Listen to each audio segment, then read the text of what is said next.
ठीक है। जैसे यूरोपियन यूनियन बनाया यूरोप की कंट्रीज ने, उसी तरीके से साउथ एशिया के देशों ने भी, जो भारत या उसके आसपास के जो देश हैं, इन्होंने मिलकर एक ऑर्गेनाइजेशन बनाया जिसका नाम था सार्क। ये इसका लोगो है, ताकि जो इस एरिया के जो लोग हैं, जो इस रीजन्स के जो लोग हैं, उनके इकोनॉमिक डेवलपमेंट उनका हो सके, उनके वेलफेयर की बात हो सके। हम कहीं दूर जाकर ट्रेड ना करके अपने आसपास के जो देश हैं उनके साथ में ही आप एक दूसरे को बढ़ावा दें। इस उद्देश्य की पूर्ति के लिए सार्क का गठन हुआ। सार्क की फुल फॉर्म क्या है? South Asian Association for Regional Cooperation, दक्षिण एशियाई क्षेत्रीय सहयोग संगठन, इसको हिंदी में कहेंगे, जिसकी फुल फॉर्म है। इसका एस्टेब्लिशमेंट कब हुआ था? इसका एस्टेब्लिशमेंट हुआ था 8 दिसंबर 1985, 1985 को इसका हुआ था एस्टेब्लिशमेंट। कहाँ पर हुआ था? ढाका में। कहाँ पर है? बांग्लादेश में। बांग्लादेश में इसका एस्टेब्लिशमेंट हुआ 1985 को, जिसमें 7 कंट्रीज ने मिलकर इस ऑर्गेनाइजेशन को बनाया। इसका हेडक्वार्टर है, कहाँ पर है? काठमांडू। ठीक है, थोड़ा कंफ्यूज नहीं होना है इसमें कि जो इसका इस्टेब्लिशमेंट हुआ था वो ढाका में हुआ था, बांग्लादेश में, लेकिन इसका जो हेडक्वार्टर है वो कहाँ पर है? काठमांडू। कहाँ पर है? नेपाल में। ठीक है, तो ये इसके मेंबर्स हैं। इसके फ़िलहाल अब जो है 8 मेंबर हैं। फाउंडर मेंबर इसके कितने थे? 7 मेंबर थे। अफ़गानिस्तान बाद में मेंबर बना है, ये नहीं था स्टार्ट में। ठीक है, इसके जो इस्टेब्लिशमेंट 1985 में जो इस्टेब्लिशमेंट किया था, इसकी फाउंडिंग की थी, इसमें इंडिया, भूटान, बांग्लादेश, मालदीव, नेपाल, पाकिस्तान, श्रीलंका, ये सभी देश, इन सभी देशों ने मिलकर इसको इस्टेब्लिश किया था। ये इसका मैप है। यहाँ जो कंट्रियाँ आप देख रहे हैं, इंडिया, पाकिस्तान, अफ़गानिस्तान, नेपाल, भूटान, बांग्लादेश, श्रीलंका, मालदीव, ये सभी इसकी मेंबर हैं, 7 कंट्रियाँ। ठीक है, इसका मैप में आप देख सकते हैं। तो 7 कंट्रीज़ ने इसका इस्टेब्लिशमेंट किया था, इसकी फाउंडिंग की थी, और 8वां मेंबर बना था अफ़गानिस्तान। ये कब बना था? 2007 में बना था ये। ठीक है, इसका जब 14 समिट हुई थी सार्क की 2007 में, कहाँ पर हुई थी? न्यू दिल्ली में हुई थी ये। ठीक है, तो इस तरीके से पाकिस्तान और इंडिया, जो 2 देश आपस में एक दूसरे को के प्रतिद्वंदी है ना पॉलिटिकल मामलों में, तो दोनों ही देशों ने इसका वेलकम किया। ठीक है, इसमें एक मत थे दोनों देश, पाकिस्तान और भारत। इसका ऑब्जेक्टिव्स क्या है? देखिए, कोई भी ऑर्गेनाइजेशन होता है तो उसके ऑब्जेक्टिव्स होते हैं, उसका एम होता है कि वो क्यों बनाया गया है। ठीक है, उसका काम क्या है? तो उसका काम है welfare of the people of south Asia, south Asia के लोगों के कल्याण के लिए बात करना, economic growth, social progress, cultural. ठीक है, तो ये आपको ध्यान में रखना है। इकोनॉमिकली काम करेंगे, सोशल एस्पेक्ट पर काम करेंगे, कल्चरल डेवलपमेंट के लिए काम करेंगे। ये इस ऑर्गेनाइजेशन का ऑब्जेक्टिव माना गया। स्ट्रेंथन सेलेक्टिव सेल्फ रिलायंस, आत्मनिर्भर बनाने की बात, मतलब ये देश आपस में मिलकर एक दूसरे को कॉपरेट करेंगे, इस तरीके से कॉपरेट करेंगे कि इनको बाहर जाने की ज़रूरत ना पड़े। किसी रॉ मटेरियल के लिए, टेक्नोलॉजी के लिए इनको बाहर जाने की ज़रूरत ना पड़े, आपस में ही एक दूसरे को कॉपरेट करेंगे। ठीक है, जो ये मेंबर कंट्रीज हैं। ठीक है, एक दूसरे की प्रॉब्लम को अंडरस्टैंड करना, ठीक है, उसको अप्रिशिएट करना। ठीक है, corporation among themselves as well as with the other developing countries and international and regional organizations। ठीक है, तो जो अदर ऑर्गेनाइजेशंस हैं उनके साथ भी कॉपरेशन करना, और जो अदर जो डेवलपिंग कंट्रीज हैं उनके साथ भी कॉपरेशन की बात ही करते हैं। Maintain peace in the region, तो ये क्षेत्र है पूरा, इसमें शांति बनाए रखना, ये इसके ऑब्जेक्टिव इसके तय किए गए थे। ठीक है, आप हिंदी में भी इसको नोट कर सकते हैं जो हिंदी मीडियम के स्टूडेंट्स हैं।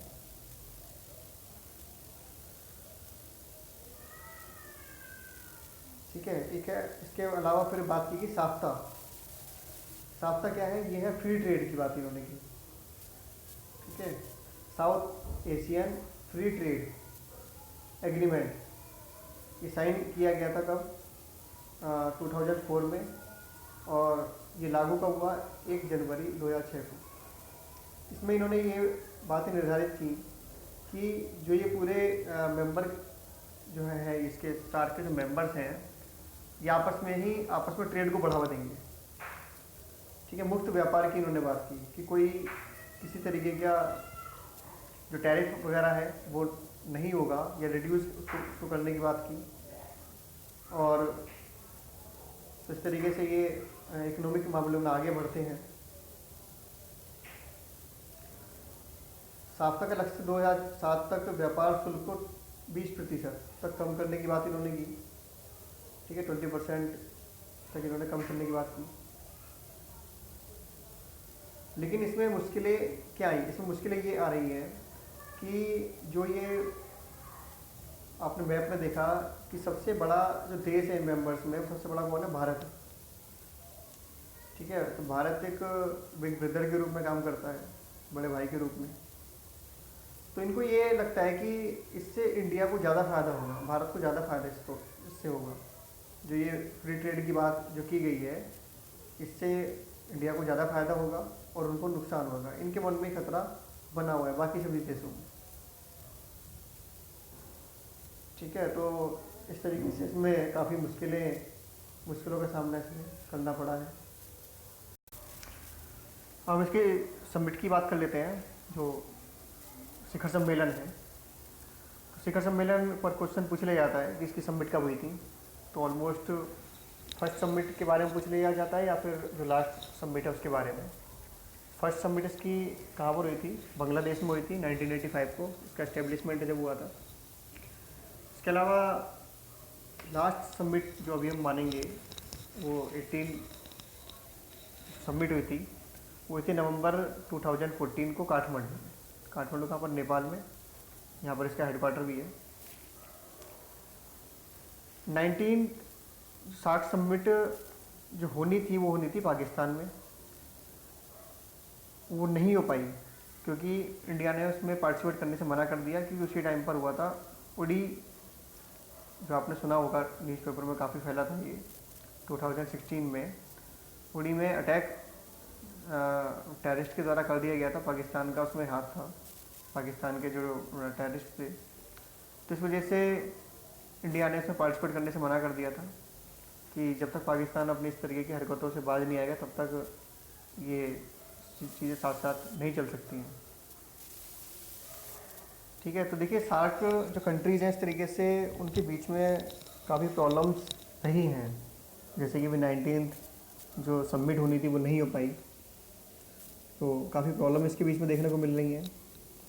तो उन प्रॉब्लम्स पर बात कर लेते हैं। तो एक तो देखिए डाइवर्स पॉलिटिकल सिस्टम है इन कंट्रीज़ में, लाइक जैसे पाकिस्तान और बांग्लादेश में काफ़ी लंबे टाइम तक, कहने को तो वहाँ डेमोक्रेसी है, लेकिन काफ़ी लंबे टाइम तक वहाँ पर मिलिट्री रूल रहा है।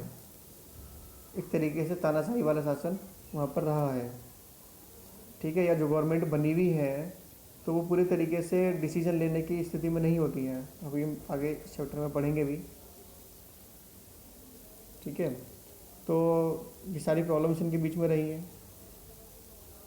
इसके अलावा नेपाल में जो है मोनार्की रही है काफ़ी लंबे टाइम, और वहाँ पर फिर डेमोक्रेसी को इस्टेब्लिश करने के लिए काफ़ी प्रोटेस्ट किया है वहाँ के सिटीजन्स ने, और जो वहाँ के किंग थे वो काफ़ी लंबे टाइम बाद माने भी, और एक कॉन्स्टिट्यूशन बनाने की बात भी हुई। कुछ टाइम के लिए डेमोक्रेसी इस्टेब्लिश भी हुई, लेकिन फिर बाद में वही स्थिति पैदा हो गई, और कॉन्स्टिट्यूशन बनाने को लेकर भी दिक्कतें रहीं। शुरुआत में जो संविधान बनाया गया उसमें माओवादी जो थे वहाँ के वो एग्री नहीं थे, फिर बाद में फिर से संविधान बनाया गया। तो इस तरीके से क्राइसिस काफ़ी रहे हैं। नेपाल भी कहता रहा है कि इंडिया उसके मामलों में इंटरफेयर कर रहा है, उसके कॉन्स्टिट्यूशन को बनाने को लेकर। जो वहाँ से जो माओइस्ट हैं नेपाल के, वो इंडिया में उन्होंने काफ़ी जो हमारे यहाँ पर जो नक्सलवाद की जो प्रॉब्लम है वो वहाँ के जो माओवादी हैं उनका उसमें रोल प्ले रहा है। तो ये इस वजह से भी नेपाल और भारत के बीच में टेंशन देखने को रही है। इसके अलावा श्रीलंका और भारत के बीच में जो सिंगली हैं, जो श्रीलंका के हैं, और जो तमिल से वहाँ जाकर बस गए थे श्रीलंका में, ये कहा जाता है कि वो इंडियन ओरिजिन से थे। तो सिंगली और तमिल्स को लेकर भी विवाद दोनों के बीच, देशों के बीच में रहे हैं।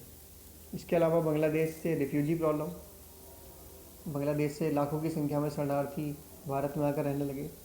तो ये सारे डिस्प्यूट इन देशों के बीच में रहे हैं। इस वजह से चूँकि सार्क के सभी मेंबर हैं, तो जब ये डिस्प्यूट आपस में रहेंगे तो कॉपरेशन की बात करना वो ठीक नहीं होगा, कॉपरेशन वहाँ पर नहीं हो पाएगा। ठीक है। इसके अलावा ये मैप है, इसमें आप देख सकते हैं नेपाल जो है वो चाइना और इंडिया, ये दोनों के बीच में एक बफर स्टेट के रूप में काम करता है। ठीक है। और नेपाल में ही सार्क का हेडक्वार्टर है। चाइना भी काफ़ी देर टाइम से कोशिश कर रहा है सार्क का मेंबर बनने की। ठीक है। तो इंडिया ने यहाँ तक कहा है कि जो सैटेलाइट GSAT-9 है वो सार्क के नेशंस के लिए ही काम करेगी, सभी के लिए। तो इस तरीके से यहाँ पर काफ़ी डिस्प्यूट इसमें देखने को मिल रहे हैं। इसके अलावा एक ऑर्गेनाइजेशन है BIN,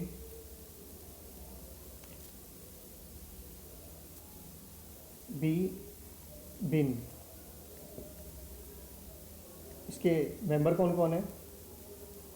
बांग्लादेश, भूटान, इंडिया और नेपाल। ठीक है। तो इन कंट्रीज़ ने मिलकर ये कहा है, क्योंकि ये सभी सार्क के मेंबर भी हैं, तो इन कंट्रीज़ ने ये कहा है कि एक मोटर रूट बनाएंगे जिसको अभी तक कंप्लीट नहीं किया गया है। तो इस तरीके से पॉलिसीज़ तो बनाई जाती हैं। साफ्टा को लेकर भी बातचीत हुई, फ्री ट्रेड को लेकर भी बातचीत हुई, लेकिन वो सारी चीज़ें बहुत आगे नहीं बढ़ पाती हैं या फिर शुरू ही नहीं हो पाती हैं। जो पॉलिसीज़ बनाई जाती हैं उनका इम्प्लीमेंटेशन नहीं हो पाता है क्योंकि डिस्प्यूट है। ठीक है। इसके अलावा श्रीलंका और इंडिया के बीच में एक जगह है काला पानी, उसको लेकर डिस्प्यूट अभी उभर कर सामने आया है। ठीक है। इंडिया ने अपना जो मैप जारी किया, नया मैप, उसमें जो कि ये काला पानी वाली जगह है, ये वाला ये डिस्प्यूटेड एरिया है ये। ठीक है। इसको जगह को इंडिया ने अपने मैप में शो कर दिया। अब नेपाल का ये कहना है कि ये जगह तो मतलब हमारे एरिया में आती है, उसने उसका ऑब्जेक्शन किया। तो इस बात को लेकर दोनों के बीच में डिस्प्यूट रहे। ये आप देख सकते हैं, ये वाला जो करीब 66 स्क्वायर किलोमीटर का जो एरिया है, ये वाला जो जोन है, ये डिस्प्यूटेड है। ठीक है। मतलब नेपाल की तरफ से इसमें आया है, भारत ने भी इसमें अपना जवाब दिया है कि वो चीन डायरेक्टली कहा है कि वो किसी के कहने में अपने रिलेशन ख़राब ना करे, क्योंकि हमारे रिलेशन एक लंबे टाइम से दोनों के ही अच्छे रिलेशन रहे हैं, इंडिया और नेपाल के। ठीक है। अब लेकिन चाइना ने भी धीरे धीरे नेपाल को कवर करना शुरू कर दिया और वहाँ पर अपनी इंडस्ट्रीज़ डेवलप करनी शुरू कर दी। ठीक है। और चाइना ने अपना नेपाल पर इन्फ्लुएंस जमाना शुरू कर दिया। ठीक है। लेकिन नेपाल ने इस बारे में कोई ऑब्जेक्शन नहीं किया। ठीक है। तो इस तरीके से ये प्रॉब्लम्स जो सार्क कंट्रीज हैं उनके बीच में को देखने को मिलती है। अब इसके अलावा देखिए, अभी करंट का ही है कि भारत ने ये कहा कि ये जो हम आसपास के जो देश हैं, जो रीजनल कंट्रीज़ हैं, सार्क कंट्रीज़ मेनली, ये आपस में मिलकर जो ये कोरोना वायरस है इसको लेकर इससे कैसे निपटा जाए, इस पर हम साथ मिलकर काम कर सकते हैं। तो पाकिस्तान ने यहाँ भी कोऑपरेट करने के लिए सीधा मना कर दिया। ठीक है। ये बदहाल पाकिस्तान नहीं छोड़ रहा अपनी ऐड, जबकि उनके पास अगर देखा जाए तो तो भारत से ज़्यादा सपोर्ट पाकिस्तान को ही मिलेगी, पाकिस्तान से भारत को सपोर्ट नहीं मिलने वाली इतनी। ठीक है, इससे फ़ायदा किसको होगा? पाकिस्तान का ही होगा। लेकिन उसके बाद भी ऐंठ है कि भारत अगर इसका नेतृत्व करेगा, इसकी लीडरशिप करेगा, तो हम इसमें पार्टिसिपेट नहीं करेंगे। ये कहते हुए उसने बैठक छोड़ दिया और वहाँ से चला गया। ठीक है, बैठक होने के कुछ ही देर बाद पाकिस्तान के विदेश कार्यालय ने बयान जारी किया। ठीक है, तो इस तरीके से दोनों देशों के बीच में, जो दो बड़े देश हैं, इनके बीच में ही कॉपरेशन नहीं है आपस में, इंडिया पाकिस्तान। फिर सभी देशों के बीच में जो आपसी सहमति है वो नहीं बन पाती है। इस वजह से सार्क बहुत अच्छे तरीके से काम नहीं कर पा रहा है। ठीक है, तो ये ड्रॉबैक हैं सार्क को लेकर। क्योंकि सार्क की तरह ही जो साउथ ईस्ट के जो कंट्रीज़ हैं, उन्होंने एक ऑर्गेनाइजेशन बनाया है जिसका नाम क्या है? आसियान। ठीक है, ये इसका लोगो है। इसकी फुल फॉर्म क्या है? The association of south east Asian Nations, दक्षिण पूर्वी एशियाई राष्ट्र का संगठन है ये। ठीक है, इसमें जो साउथ ईस्ट की जो कंट्रीज़ हैं वो इसमें शामिल हैं। इसका इस्टेब्लिशमेंट कब हुआ था? 8 अगस्त 1967। 1967 को इसका इस्टेब्लिशमेंट हुआ था। कहाँ हुआ था? बैंकॉक में हुआ था। ये कहाँ पर? थाईलैंड में है। जिसका इस्टेब्लिशमेंट हुआ था, जिस डिक्लेरेशन पर साइन किए गए थे जिन मेंबर्स ने, 5 मेंबर्स स्टार्टिंग में थे, तो उसको क्या बोला गया था? Bangkok declaration.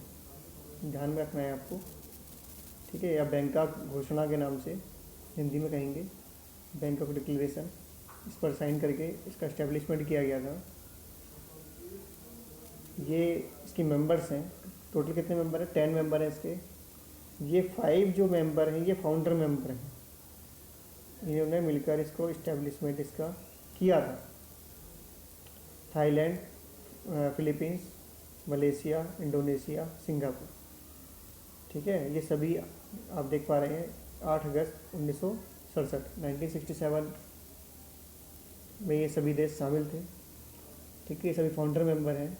इसके अलावा ये जो 5 कंट्रीज़ हैं, ये बाद में इसका मेंबर बनी है। ब्रुनई 1984 में इसका मेंबर बना। वियतनाम उसके बाद 95 में, लियो पीडीआर 1997 में, म्यांमार 97 में, कंबोडिया सबसे लास्ट में 98 में इसका मेंबर बनता है। ठीक है, तो इसके टोटल कितने मेंबर हैं? 10 मेंबर हैं इसके। इसका एक सेक्रेटरीट है। ठीक है, हेडक्वार्टर जैसे होता है। तो ये कहाँ पर है? ये जकार्ता में है। जकार्ता कहाँ पर है? इंडोनेशिया। ठीक है, ये इसका सेक्रेटरीट है, सचिवालय। सचिवालय के तो सेक्रेटरी जनरल भी होते हैं, महासचिव। ठीक है, वो कौन है? लिम जोक हुई। ठीक है, ये इन्होंने कब ज्वाइन किया था इसको? 1 जनवरी 2018 को इन्होंने ज्वाइन किया था।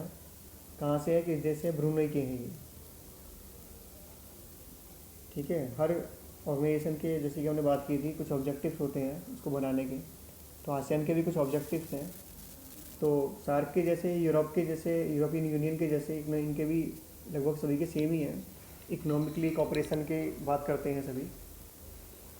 ठीक है, टेक्नोलॉजी, सोशल, यही सभी के यही है, लगभग मिले जुले ही हैं। तो देख लेते हैं इनका। जैसे कि बात करते हैं, इकोनॉमिक ग्रोथ की बात करते हैं, सोशल प्रोग्रेस, कल्चरल डेवलपमेंट। ठीक है, लिविंग स्टैंडर्ड अप हो सके यहाँ के लोगों का। ठीक है, तो ये सब रीजनल ऑर्गेनाइजेशंस हैं। ये सब एक आपस में यही चाहते हैं कि हमें दूर ना जाना पड़े। ठीक है, हम ट्रेड के लिए या टेक्नोलॉजी के लिए हम दूर जाएंगे, हम यूरोप की कंट्रियों के पास जाएंगे, हम अमेरिका जाएंगे। हम इससे अच्छा है कि आपस में एक दूसरे को कोऑपरेट करें। ठीक है, तो हमारा जो रीजन है उसका डेवलपमेंट होगा, हमारे यहाँ के लोगों का डेवलपमेंट होगा। ठीक है, बाकी ये ट्रेनिंग, रिसर्च फैसिलिटीज़ की बात करते हैं कि इसमें कोऑपरेट करेंगे। फ्री ट्रेड की ये बात करते हैं। ठीक है, ASEAN trade in goods agreement.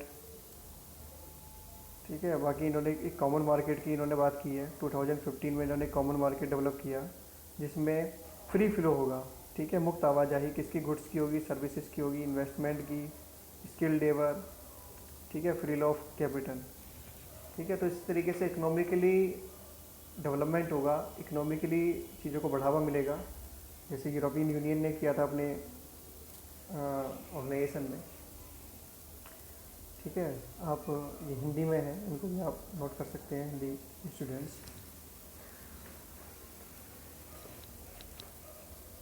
ठीक है। बात कर लेते हैं इसके कुछ प्रिंसिपल्स हैं, सिद्धांत, कुछ फंडामेंटल प्रिंसिपल्स हैं। तो ये बात करते हैं कि mutual respect for the independence, ठीक है, sovereignty, equality, territorial integrity, national identity of all Nations. एक दूसरे के कि हम जो इंडिपेंडेंस है, सॉवरेनिटी है, इक्वलिटी है, उसका हम सभी सम्मान करेंगे, रेस्पेक्ट देंगे उसको। इसके अलावा right to every state to lead its national existence free from external interference, ठीक है। बाहरी जो इंटरफेरेंस है, एक्सटर्नल जो इंटरफेरेंस है उससे दूर रहेंगे, ठीक है, वो उससे मुक्त रखा जाएगा इस क्षेत्र को, जो मेंबर्स हैं। Non interference in the internal affairs of one another, एक दूसरे के आंतरिक मामलों में भी हस्तक्षेप नहीं करेंगे। जो देश के अपने जो डोमेस्टिक मामले हैं उनको, उसमें कोई दूसरा उसमें इंटरफेयर नहीं करेगा। इसके अलावा जो डिस्प्यूट होंगे उसको भी पीसफुल निपटाएंगे, इसकी भी बात करते हैं ये। Renaissance of the threat two of और यूज ऑफ फोर्स, ठीक है, सख्ती के इस्तेमाल की हम बात नहीं करेंगे। अगर कोई डिस्प्यूट है आपस में, ठीक है, तो उसको शांतिपूर्ण निपटाएंगे। तो इफेक्टिव कॉपरेशन की ये बात करते हैं एक दूसरे के साथ, ठीक है। तो ये इनके प्रिंसिपल्स हैं, सिद्धांत हैं, इन सिद्धांतों पर ही काम करते हैं। हिंदी में भी नोट कर सकते हैं जो हिंदी मीडियम के स्टूडेंट हैं,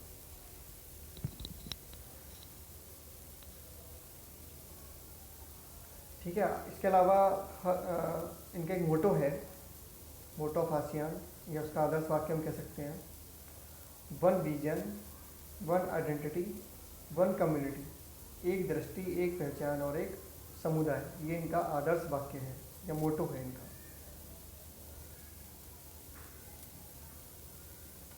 ठीक है।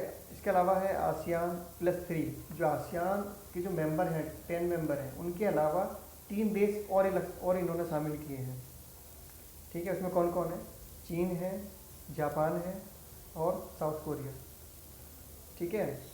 तो इन देशों के साथ में ये कॉपरेट किन मामलों में करेंगे, इन मामलों में करेंगे, ठीक है, जिसमें energy security, natural gas, oil market studies, oil stockpiling and renewable energy, ठीक है। इन सेक्टर्स में ये सभी देश इन देशों के साथ मिलकर काम करेंगे। तो इस तरीके से ASEAN+3 के बारे में अगर क्वेश्चन आ जाता है तो आप इस तरीके से उसको करेंगे। इसी तरीके से इन्होंने अभी हमने बात की थी ASEAN+3 के बारे में। ASEAN 3 के अलावा इन्होंने एक और है ASEAN+6। इसमें आसियान के जो 10 मेंबर हैं उनके अलावा 6 मेंबर हों। ASEAN+3 में कौन है, चीन, जापान और साउथ कोरिया, ठीक है। ASEAN+6 में इनके अलावा ये कंट्रीज भी शामिल हो जाते हैं, ऑस्ट्रेलिया, न्यूजीलैंड और भारत, ठीक है। इकोनॉमिक ग्रोथ के लिए इन्होंने इन देशों के साथ में कॉपरेशन के लिए इनका साथ होने की बात इन्होंने की है कि इन देशों के साथ हम कॉपरेट करेंगे, ठीक है। इसके अलावा 2003 में जो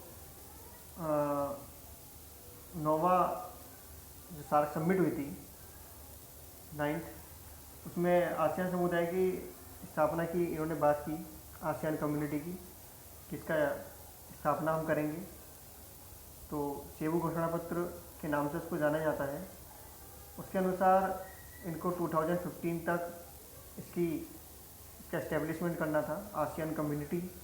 आसियान कम्युनिटी में 3 कम्युनिटी की बातें करते हैं, 3 कम्युनिटी पिलर्स हैं, जिसमें ASEAN political security community, APSC के नाम से उसको जाना जाता है। ठीक है, ये पॉलिटिकल मामलों की बात करता है, पॉलिटिकल सिक्योरिटी। दूसरा है इकोनॉमिक कम्युनिटी है, AEC, जो इकोनॉमिक मामलों में के बारे में है ये। इसके अलावा है आसियान सोशियो कल्चरल कम्युनिटी। ठीक है, सामाजिक और सांस्कृतिक मुद्दों पर बात करने के लिए। तो इस तरीके से ये जो 3 कम्युनिटीज़ इन्होंने बनाई हैं, या तीनों आपस में सपोर्ट करते हैं इन विषयों पर। ठीक है, इन बातों में ये सभी देश आपस में एक दूसरे के साथ सपोर्ट करते हैं। इसके अलावा समिट के बारे में क्वेश्चन आ जाता है, तो फर्स्ट समिट या लास्ट समिट के बारे में ऑलमोस्ट आता है। तो आप देख सकते हैं फर्स्ट समिट जो हुई थी इसकी कब हुई थी बाली, इंडोनेशिया में 1976 में। इसके अलावा 35th समिट हुई थी इसकी करंट में, वो हुई थी नवंबर 2019 में हुई थी, 2019 में बैंकॉक में हुई थी ये।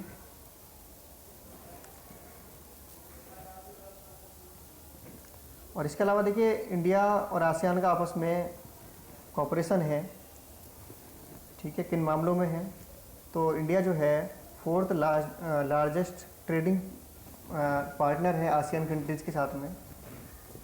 ठीक है, इसके अलावा दोनों देशों के बीच में ये आसियान जो ऑर्गेनाइजेशन है इसके बीच में और इंडिया के बीच में एक फ्री ट्रेड एग्रीमेंट भी साइन हुआ है। ठीक है, मुक्त व्यापार समझौता, कोई किसी तरीके का टैक्स नहीं होगा, चीज़ें एक देश से दूसरे इन देशों के बीच में और भारत के बीच में आ जा सकेंगी, मुक्त आवाजाही उसकी होगी। इसके अलावा इंडियन एग्रीकल्चर में science, technology, space, environment, climate change, human resource development, capacity building, ठीक है, रिन्यूएबल एनर्जी, टूरिज्म, इन सेक्टर्स में भी कॉपरेशन की बात की गई है कि भारत और आसियान के जो मेंबर कंट्री, आसियान के जो देश हैं, ये इन सभी सेक्टर में कॉपरेट करेंगे। ASEAN powers and opportunities. ठीक है, इसके सक्सेसता इसकी किन सेक्टर्स में है। ठीक है, हम इसकी पावर्स को कैसे पहचान सकते हैं आसियान की। तो देखिए 3rd largest market in the world. ठीक है, तो ये दुनिया का, विश्व का जो है 3रा सबसे बड़ा बाजार है। Market bigger than European union and northern America. European union और अमेरिका से भी बड़ा बाजार है, तो इसका महत्व हम मतलब इसी बात से समझ सकते हैं। Asia 3rd and 6th largest economy in the world. Asia में 3रे नंबर पर और विश्व में 6ठे नंबर पर सबसे बड़ी जो इकोनॉमी है इनकी है। ठीक है, तो इससे भी इनकी इम्पोर्टेंस का हमको पता लगता है। इसके अलावा इन्होंने फ्री ट्रेड साइन किया है, जिसमें China, Japan, south Korea, India, Australia, New Zealand देश शामिल हैं। तो बड़े देश इसमें शामिल हैं, इंडिया और चाइना जैसे देश इसमें शामिल हैं, तो इसके महत्व को समझा जा सकता है। जापान है, उसमें न्यूजीलैंड है, ऑस्ट्रेलिया है, तो इसका महत्व अभी सामने आता है। इसके अलावा 4th most popular investment target globally. इनका विश्व के स्तर पर 4था सबसे लोकप्रिय निवेश का इनका लक्ष्य है। ठीक है, तो इसके अलावा 3rd largest population in the world. पूरे विश्व की जो 3रे नंबर की जो इनकी में जो पॉपुलेशन है इनके कंट्रीज़ की मेंबर्स की, वो 3री सबसे बड़ी पॉपुलेशन मानी जाती है, 3rd लार्जेस्ट 3रे नंबर पर। इसके अलावा जो पॉपुलेशन है, देखिए पॉपुलेशन ज़्यादा है, इससे ज़्यादा इम्पोर्टेंट ये है कि जो स्किल्ड वाली जो पॉपुलेशन है वो कितनी ज़्यादा है। तो इनकी जो पॉपुलेशन है under the age of 30, half of the population, लगभग आधी जनसंख्या जो है वो 30 साल से कम उम्र की जनसंख्या वाली 30 साल से कम उम्र की जो पॉपुलेशन इसमें है, तो वो यंग पॉपुलेशन है। तो यंग पॉपुलेशन वो इनके जो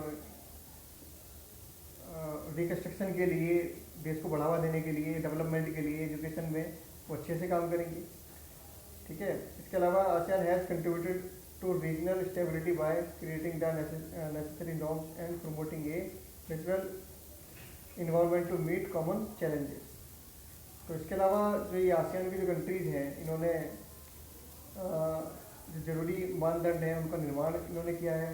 तटस्थ वातावरण की बात करते हैं, तो इन्होंने आगे बढ़ने की बात की है इस तरीके से कि जो आपस में जो डिस्प्यूट है उनको निपटाया जाएगा, उनको पीसफुली उनका सॉल्यूशन किया जाएगा, और डिस्प्यूट को आगे बढ़ावा ना देकर तटस्थ रहते हुए आपस में एक दूसरे को कोऑपरेट करेंगे।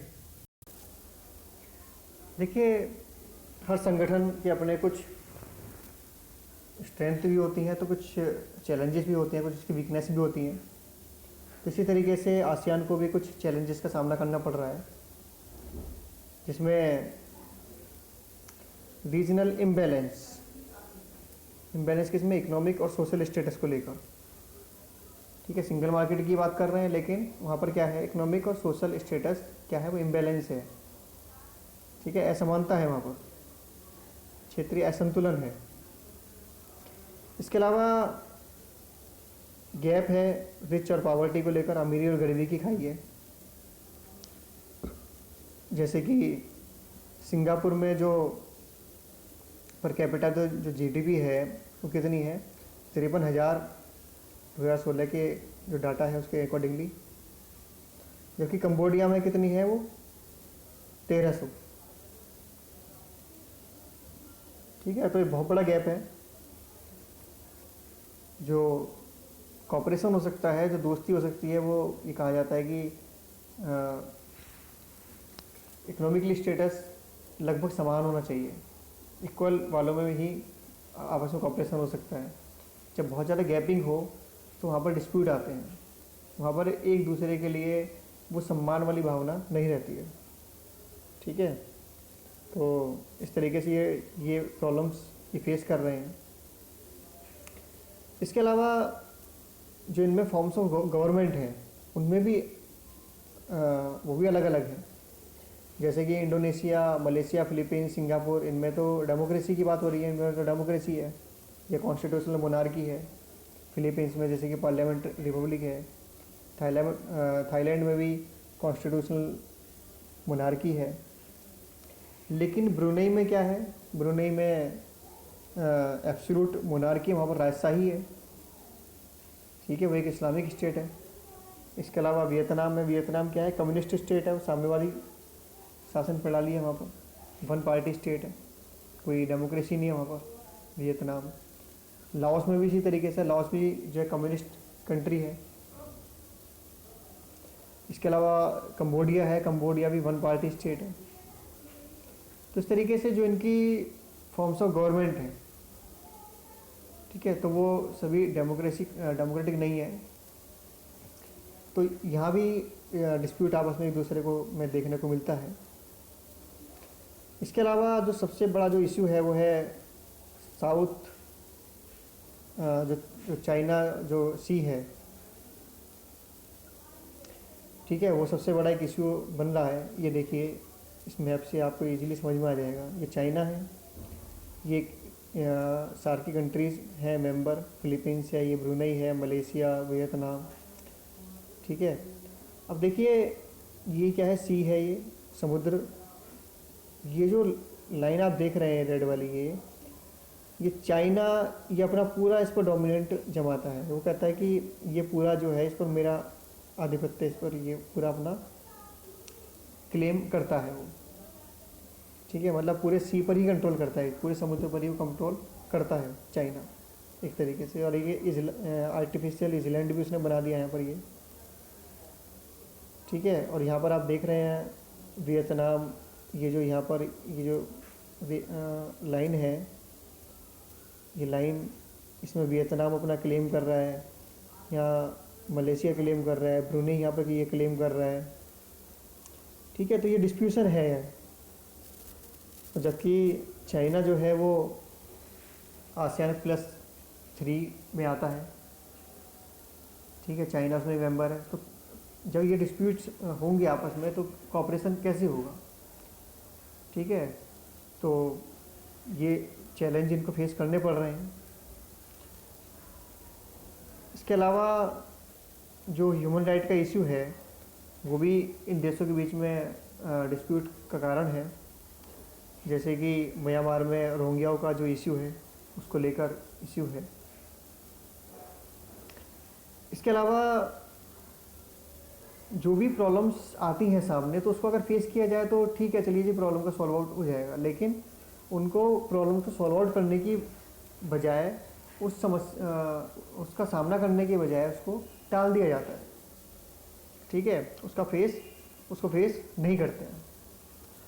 इसके अलावा इनके पास कोई ऐसा मैकेनिज़्म नहीं है, कोई सेंट्रल ऐसा कोई मैकेनिज़्म नहीं है जो प्रॉब्लम्स हैं उनको क्या कहते हैं सॉल्व आउट कर सके। जैसे कि यूरोपियन यूनियन में है, उनके पास एक कोर्ट है अपना। ठीक है, अपना पूरा पॉलिटिकल स्ट्रक्चर है पूरा। तो इनके पास ऐसा कोई ढांचा नहीं है, कोई ऐसा मैकेनिज़्म नहीं है। इसके अलावा इन इफिशिएंट डिस्प्यूट सेटलमेंट मैकेनिज़्म, ठीक है, वेदर इकोनॉमिक और पॉलिटिकल। ठीक है, तो पॉलिटिकल या इकोनॉमिकली जो भी डिस्प्यूट इनके बीच में होते हैं उनको भी निपटाने के लिए भी ऐसा तंत्र इनके पास नहीं है। तो हम कह सकते हैं कि आसियान कुछ सेक्टर्स में आगे भी बढ़ रहा है इकोनॉमिकली।